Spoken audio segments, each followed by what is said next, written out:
everyone, we warmly welcome you all to our special program brought to you by Indian Achievers Forum. I am your host Vatika Singh. Indian Achievers Award is an honor that celebrates the people who went extraordinary to effectuate their aspirations and ideas. In this series, we emphasize not only on the struggles and achievements of the people, but also on the social contributions they made to their native land, India. Before introducing you all to our one such achiever, let's have a look at the small AV.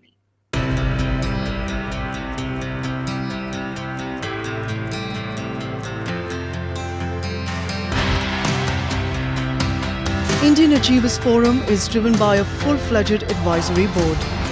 The board consists of experienced personalities who have excelled in their respective careers. Together, the forum organizes conferences, events, workshops, exhibitions, trade shows, and B2B initiatives in India as well as abroad. Where there is passion, there is achievement. And where there is achievement, there is Indian Achievers Forum.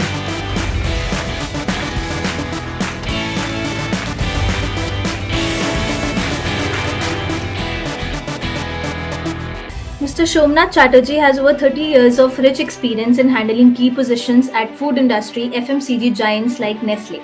He specializes in commodities procurement and strategic planning with focus on implementing cost reduction measures.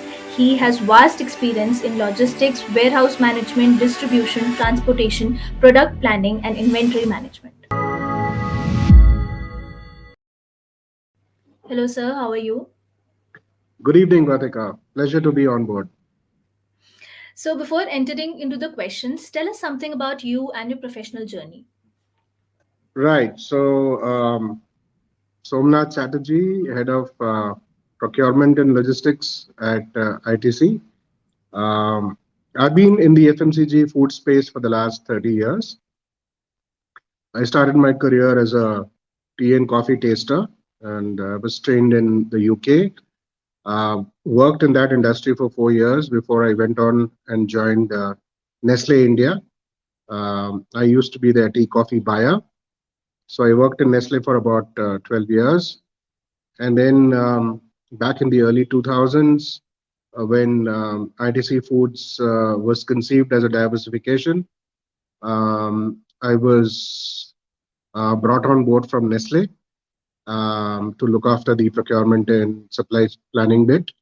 And yeah, at that point of time, it was more like a startup with a turnover of about 380 crores, I remember.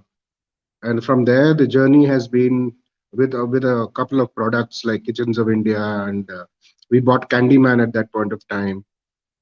Slowly, that business is now developed into 18 different business verticals, including iconic brands like Ashirwad Atta, Sunfeast biscuits, Bingo snacks and chips, Fabel chocolate, Be Natural juices, and so on and so forth. So from a humble beginning at 380 crores odd turnover, we should be crossing or nearing 17,000 crores this year.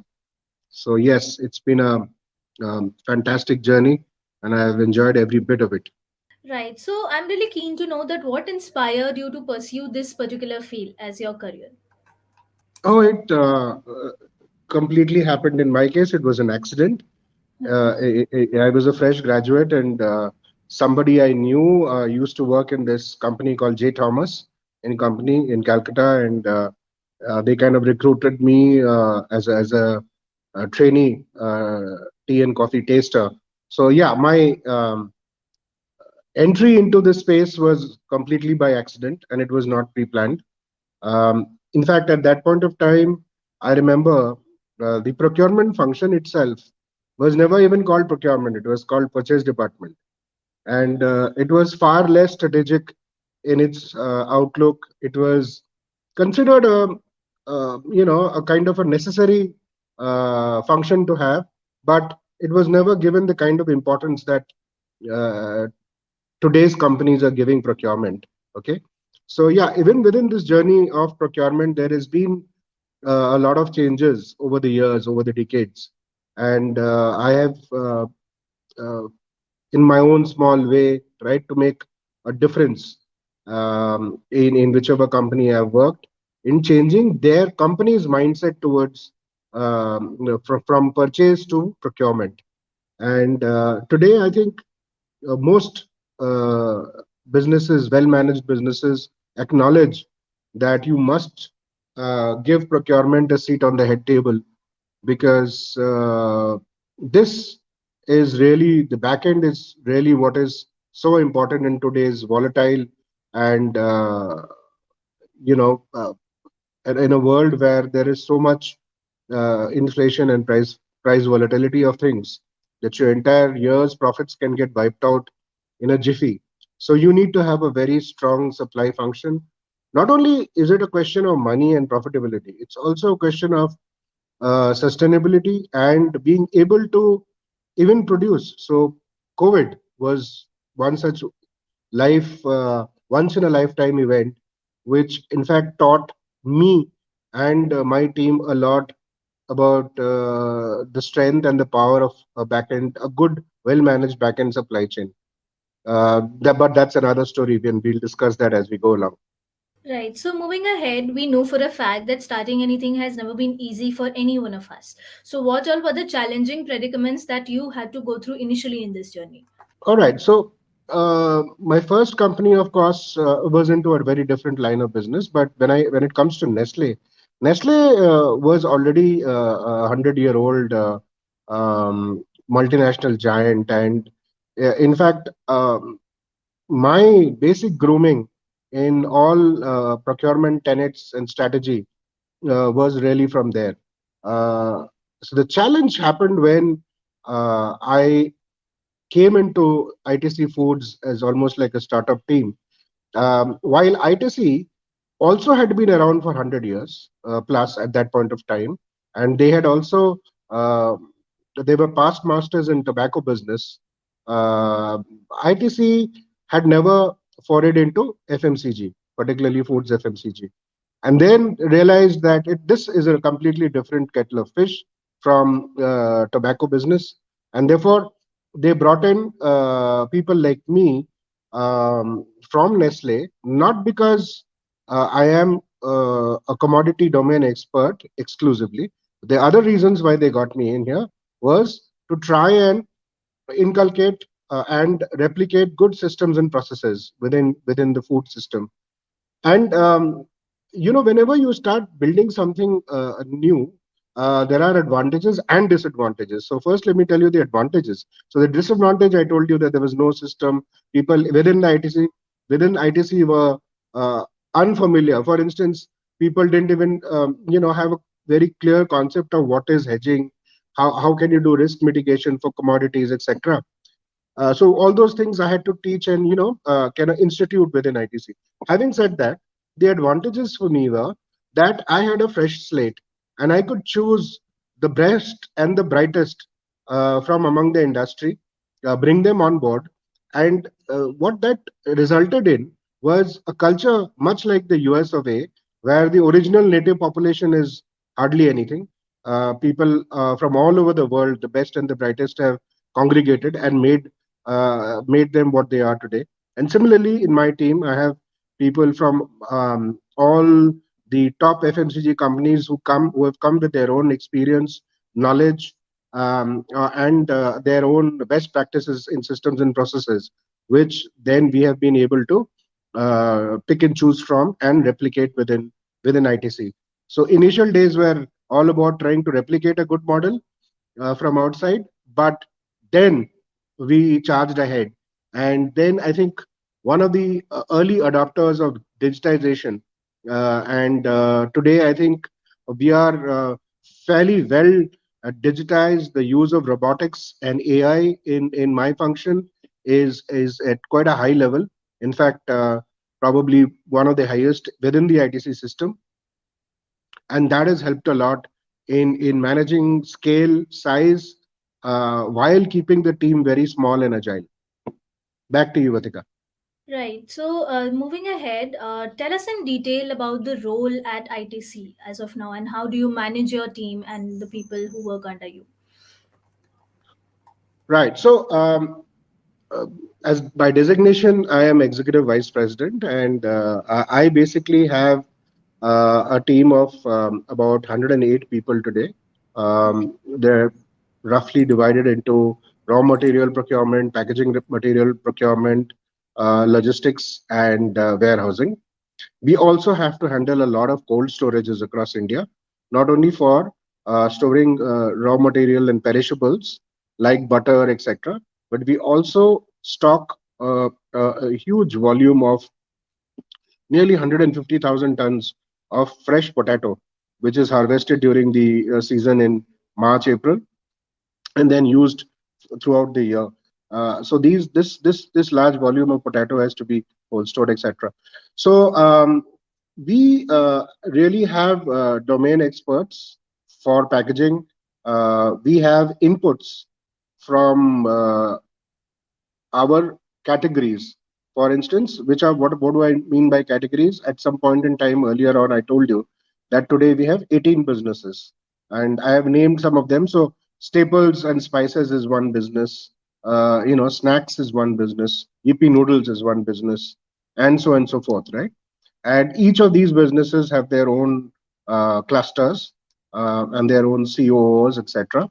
They have their own manufacturing teams. They have their own product development teams. So let me give you the example of say the latest business that we have entered. It's very small and it's very tough. Okay, so another great thing about our team is that ability to handle both mass and niche, right? So when we handle mass, we handle 1.5 million tons of packaged branded atta Ashirwad. That's I think 150 lakh kilos, right? Now from there on to the 18th, the newest business, which is a cloud kitchen, which is ITC MasterChef Cloud Kitchen, which we launched in Bangalore, where you can actually order food home through Swiggy or Zomato. And if you live in whoever's watching this, if they live in Bangalore, they can just go to these apps and check out our menu and our food. And I can assure you, it's delicious, and a lot of hard work goes in from our end as well. So from 1.5 million tons of atta to 15 kilos of dhania patta, or 20 kilos of bindi, and so on and so forth for the cloud kitchen. So yes, um, it is very complex, but then that's the beauty of being able to run a very nimble supply chain. Another very interesting advantage that we get is that we are in several businesses. So we are today competing with, say, Britannia. We are competing with Parley in the biscuit space. We are competing with Frito-Lays in the snacks and potato chips space. We are competing with Dabur and PepsiCo in the juices and beverages space, and so on and so forth. But the interesting part is, because we are so many business merged into one, I may not be the largest biscuit marketeer today in India, but uh, when you combine my requirement of, say, sugar, for which is goes for biscuits, which is going for my Candyman candies, which is going for Fabel, which is going for my juices and milkshakes. So there, the compendium of what I have to buy is very large. So therefore, I use edible oil, for instance, in making biscuits, in making fried snacks, of course, bingo, in making noodles, and in several other categories, including Kitchens of India, ready-to-eat foods, etc.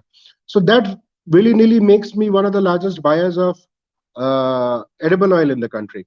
It also makes ITC one of the largest buyers, a third largest buyer after Coke and Pepsi for sugar in the country.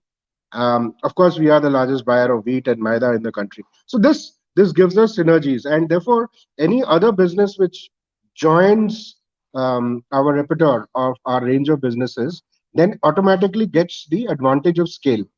Yeah. So while my MasterChef, the latest business, as I was telling you about, they may be consuming only 50 kilos of maida a day, but then they do enjoy the advantage of my mass buy, and they also get the best prices, which any other standalone cloud kitchen probably won't be getting.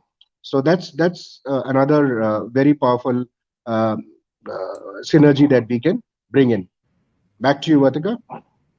Right. So, you know that as of now, the Atmanirbhar Bharat campaign is prevailing in India. So, what are your views on this campaign?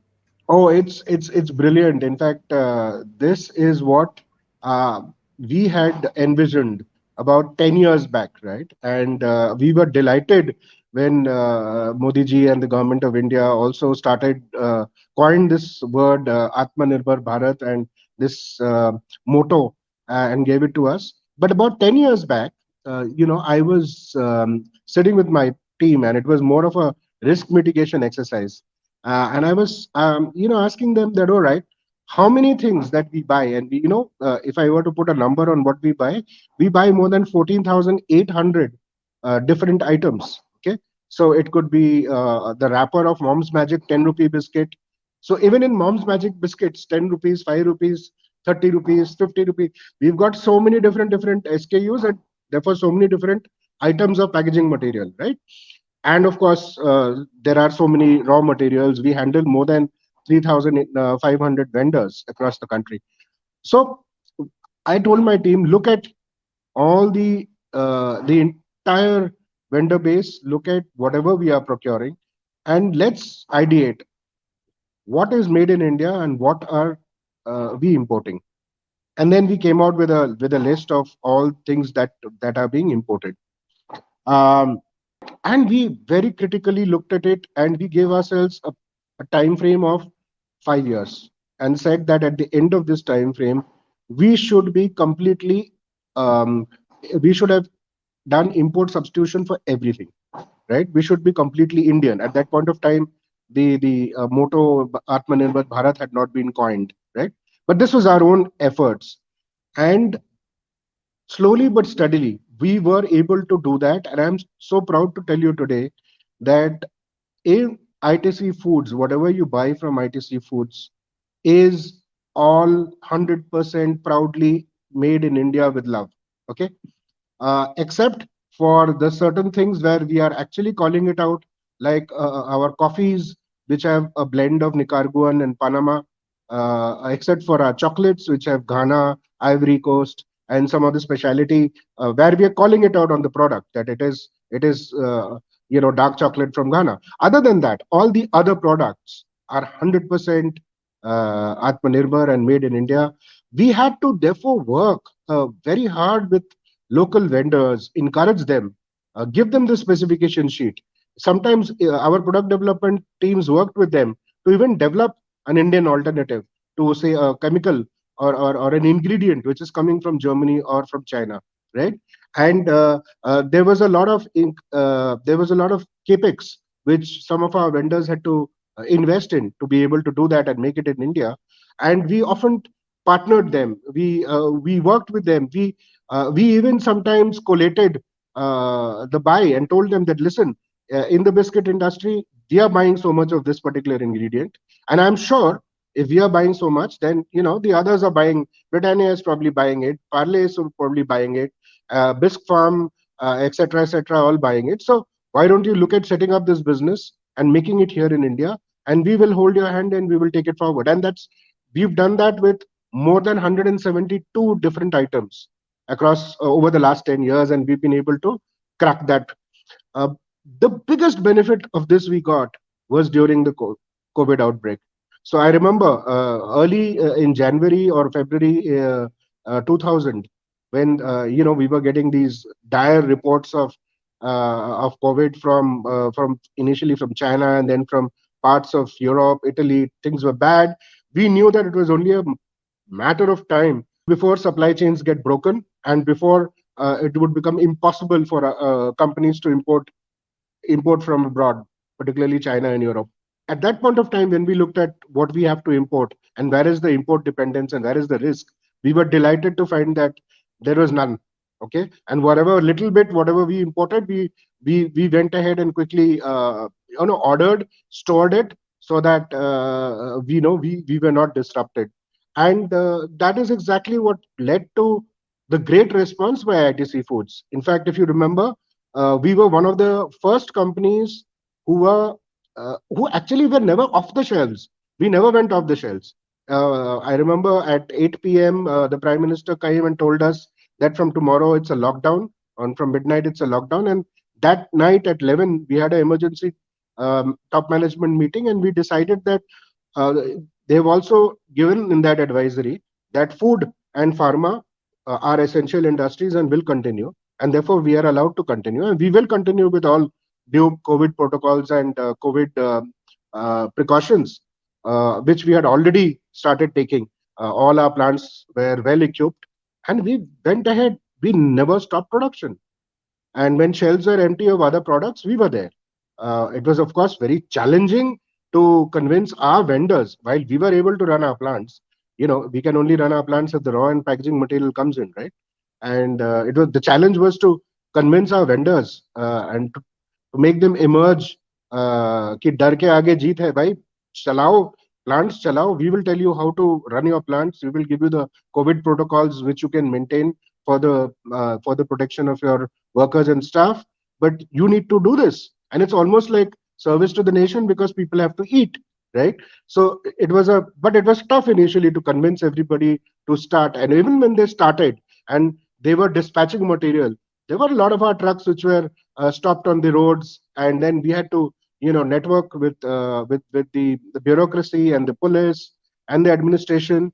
But I have to admit that in most cases, 99% of the cases, there was great cooperation. People were willing to listen, and we were able to therefore get to the market. It was a great learning experience. But yes, Atmanirbhar Bharat was then not just a slogan, but it was a necessity. It was a necessity to survive, and we are so happy that we've been one of the leaders in this. Over to you, Pratika. So first of all, congratulations on winning the Man of Excellence award. I really want to know that what was the feeling when you came to know that you have won the award, and who all have been your constant supporters in this journey. Of course, my team. This award is not for me. I'm an old man, Ratika. I am about to retire in a few years' time. So I've done my innings. This award is not so much for me. It is for the team. And we are all delighted at this recognition, and it only motivates us to do better and to come up with newer, healthier, tastier food products for you and the whoever is watching this. So look out for more great products from ITC. So now, since we know a lot about your professional role, tell us something about your social contributions as well. Oh well, so a very keen, uh, I'm very keen on social media. So you'll find me very active on LinkedIn. Please look me up, Shom Chatterjee at LinkedIn. I'm also very, quite a lot on Facebook and Instagram. It's a hobby, and also today it's a great way to reach out. In fact, you won't believe the amount of vendors that I've onboarded through LinkedIn. People have reached out to me, and then there were so many connects through LinkedIn, and they were all people asking me on how can we become a vendor, how can we supply material to you. That we actually developed a portal, and it's called Sambada. You can actually go to ITC Sambada and register yourself. Uh, Input whatever it is that you want to sell to ITC, and we will look at it. Our team will look at it, and we will reach back out to you should we need the same material. So um, yeah, I mean that's about it. Other than that, I like contributing back to the society. So I'm a member of the Rotary. I used to be a member of the Round Table earlier, now retired.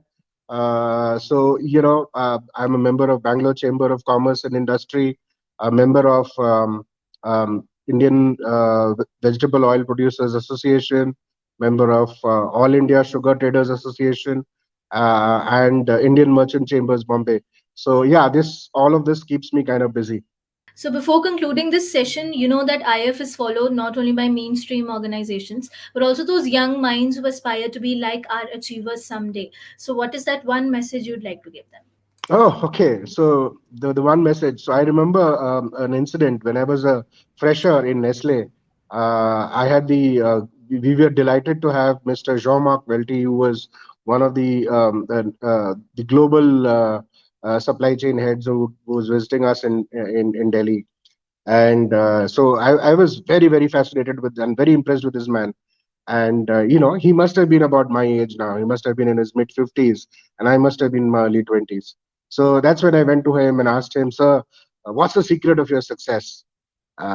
So he said, "Well, uh, Shom, there are three things that you need to do." So I got very charged up, and I sat down with my notebook and pen. And so I said, "Yes, sir. What's the first thing I need to do?" He says, "You got to wake up early in the morning." So I wrote that down and I looked at him and I said, "Okay, sir, right, all right. I'll start my day early." The second tip to success. So he says, "You got to work hard, my son." So I said, "Okay, work hard, wake up early in the morning, ठीक है, दोनों कर लेंगे." And sir, what is the last and the most important tip? He says, "You got to jump at opportunities." So I wrote that down. I told him, at the end of it all, isn't it very generic, sir? All of this, waking up in the morning. Don't you have any great Brahmastra kind of a secret for success for me? Well, he was smiling and he said, as you go along in your career, you will understand that what I've just told you, these are the Brahmastras. These are the key. And you know what, Ratika, today at my age and with this 30-year career behind me, the only advice I can give to the kids is, be keen, you work hard, and it's easier said than done. Okay. In our line, even today, whenever we are launching a new line of products and a whole new list of ingredients are given to me that, okay, we have to go ahead and buy these things. We have to study, we have to research each and every material. So that hard work and that research and that thirst for knowledge should never go away. It is always should be a part of your of your DNA, if I will. um, and jump at opportunities. So I turned around to Mr. Welty and I asked him, "Sir, I have to ask you a fourth question." He said, "Yeah, go ahead." "Sir, how do I know when opportunities are coming my way?" He said, "You've got to keep jumping, Shom." And in fact, at that point of time, I thought he was kidding with me. But then today, I realized, looking back, that no, he wasn't kidding. You know what? You need to keep on your toes. You need to keep trying to seize every opportunity which comes your way. Some will click, some won't click, right? Some you will, many you will miss, but you will be able to catch on to some of them and turn them into an opportunity. So, with that, I think I've been able to cover this all. Back to you, Vatika. And that I must say is a great piece of advice. Thank you so much for joining with us today. It was a pleasure talking to you, and we hope that you continue to inspire people of all ages forever. Thank you so much, sir. Brilliant speaking to you. Bye bye. Take care.